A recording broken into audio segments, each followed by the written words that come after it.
How's your daughter? Old. 3 years old, man. Yeah. Go by in a blink. I know it's a cliche, but it'll fly by. How's this fall camp going for your group?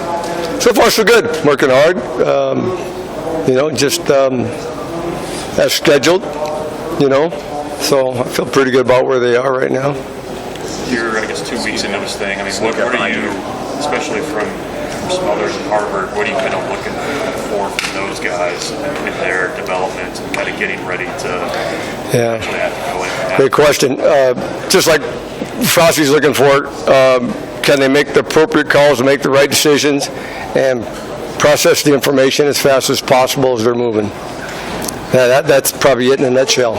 I think a bit in the spring Logan talked that you were kind of working with some throwing things and that kind of thing with him. Yeah. How is he in that area right now?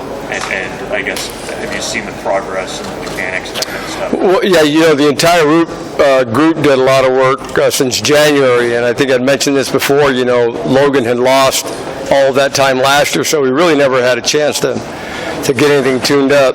So he's done a boatload of work, as all the guys have, and get some of those small little detailed things ironed out. And I feel pretty good. I think he feels pretty good about where he is right now with regards to that particular part. Mario, in the little two snippets that we've seen in practice, Heinrich and Masker have been working together. Yeah. I don't know if you do that all the way through or you mix them up, but yeah, we'll mix it up. Yeah, those two guys, because of the connection that they have, having gone to the same high school, is there a bond there where the older guy is teaching the younger guy maybe in a little bit more in more of a way than what you've had in the past? Yeah, that's a great point. I think because of their connection, the fact they're both from Kearney, that probably adds something to it. Since it's been my experience since being here, as it has been with all quarterback rooms, if you have a good culture, those older guys will help the younger guys regardless. And so that's been happening since Harvard got here. What does Matt have to offer a guy like Heinrich, in particular Matt, because of his experience here? Well, just from a playbook standpoint in terms of his knowledge. So when Harvard first got here, H squared, when he first got here, he knew that he could go to any of those guys if they had any questions, if I weren't available or whatever the case may be. So they've made him feel really comfortable about that sort of stuff. So it's been good for him. Obviously, you guys aren't getting hit, but how would you evaluate the ball security so far? So far, it's been good. But it doesn't count in practice. When it counts, is during the game. There's been a lot of praise for Adrian from teammates. No, that ain't happening. What was that? What's that? What'd you say? I'm sorry. What do you think about the way he's performed in 11 practices? He's been doing well. And a piece of that puzzle for him is, the work that Coach Lubes and Coach Casano, what they've done with the receivers and the receivers that we got in. That's just been a tremendous help. The guys that we got playing tight end and running back, it's just been good. I think Coach Frost feels really good about our talent level, and it's been showing up. Now, obviously, it has to transfer to game day. Those guys got to know their playbook and what they're doing, and so on and so forth. So, how do you feel about the chemistry he's developed with a lot of those guys who've been in the program for a long time? Adrian, particularly with the new guys. With Samori and it's been great. Yeah, it's been great because they did a lot of work in the offseason going all the way back to January. So those guys are always throwing. I know the quarterbacks threw as a group, just getting their own quarterback workouts in. But then they spent time with Omar and all those other cats during the summer. So it's been good. It really has been. But it's got to show up when? It's got to show up game day. Yeah. We talked this spring, maybe on his podcast, about making some slight mechanical adjustments too. I mean, does that ever stop with a quarterback, or are they always sort of tinkering and trying to? No, I think probably what he was talking about, if you were to really drill down and ask him, it was the drill work that we'd always been doing, but he started in earnest in January, and so when you do that, it just feels like they're just going for a walk. The ball just comes out of your hand. You don't even think about it anymore. So the ball just becomes an extension of your vision in terms of where you want it. So I think that's what he was talking about in terms of his work. With Heinrich, you talked about, I think Frost mentioned a couple weeks ago, the sort of, fire hose mentality of all this information that the have to process, and in particular him.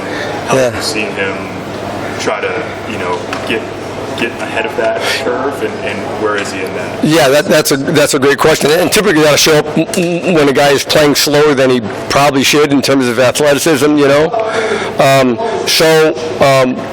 that he started getting faster with his feet and going through his progressions towards the end of spring. He was much more comfortable, and that's starting to show up now. He's starting to play faster, quicker. Over the years, we've asked you all manner of depth chart related questions. Do you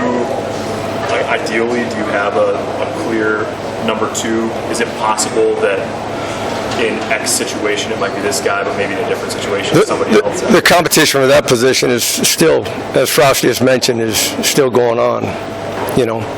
Yeah. One step beyond that, Logan was just saying that he's not just pushing for that number 2 spot, he's pushing for Adrian's spot. I hope so. He's for this group as far as how they're competing with one another, not just for that spot, but group.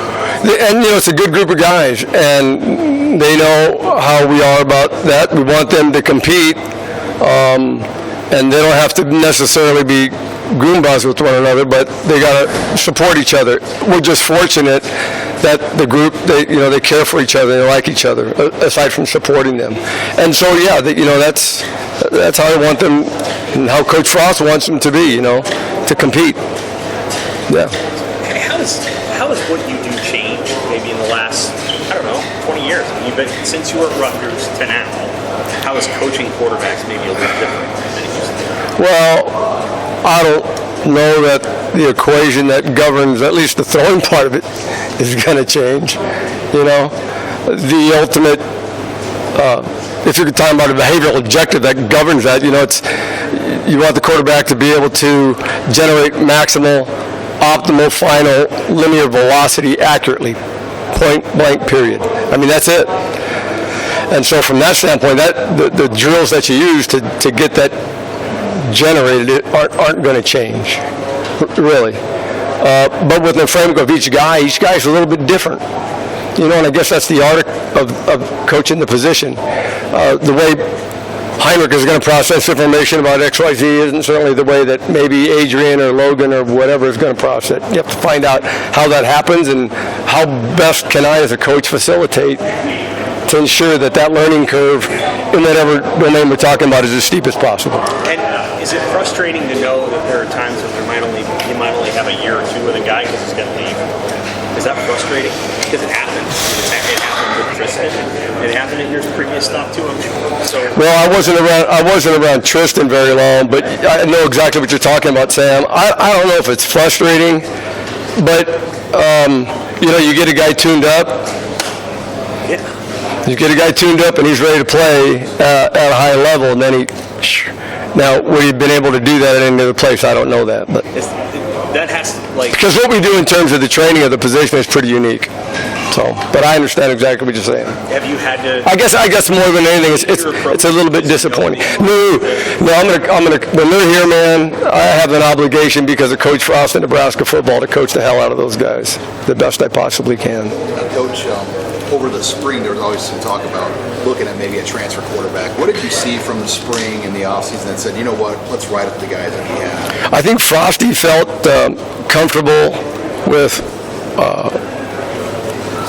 seeing Heinrich. I think he felt comfortable with that, knowing that the next piece of the puzzle was just getting him to understand the playbook and play fast and that sort of thing. Has always felt really good about Logan's decision making and his ability to play fast, and then it was just a matter of getting the stroke tuned up. So I think he felt good about that.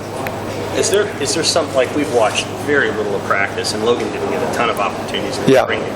Is there something about his game that we and fans maybe don't know that you really like, that you get to see in practice, that if he goes out in the game, we'd then see? Well, I just know, like in spring, just working through some of those mechanical issues, you know.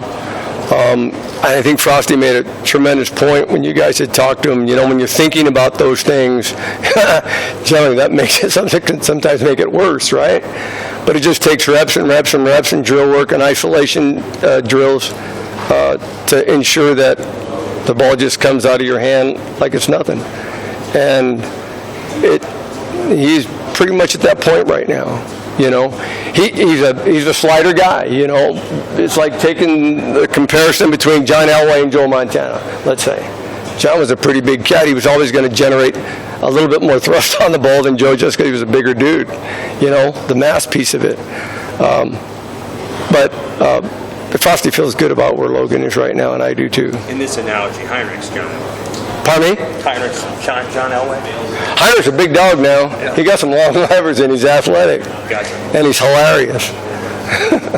He's just And he's what, 30 pounds from being where he's going to be, like his final. in terms of what Coach DeVal and Dave Ellis had said, yeah, somewhere thereabouts. Yeah. And we just don't want him to lose his speed and quickness, but I suspect that he won't. And I think when it's all said and done, Logan will play at about 215 thereabouts, you know. But he's got the metabolism of a shrew, so he's working at it. Have you ever coached somebody with as much athletic potential as Harvard? Michael McMahon was really, really, really a talented young cat back at Rutgers, and he started for us as a true freshman. Just really, really had a tremendous gun. Was about a 4'4" guy in the 40, 6'3", 220, something like that. That's probably one guy that comes to mind, just boom, right off the top. Yeah. Thank you. Good. Good. Golden? You're good. Okay, see you guys. Thanks.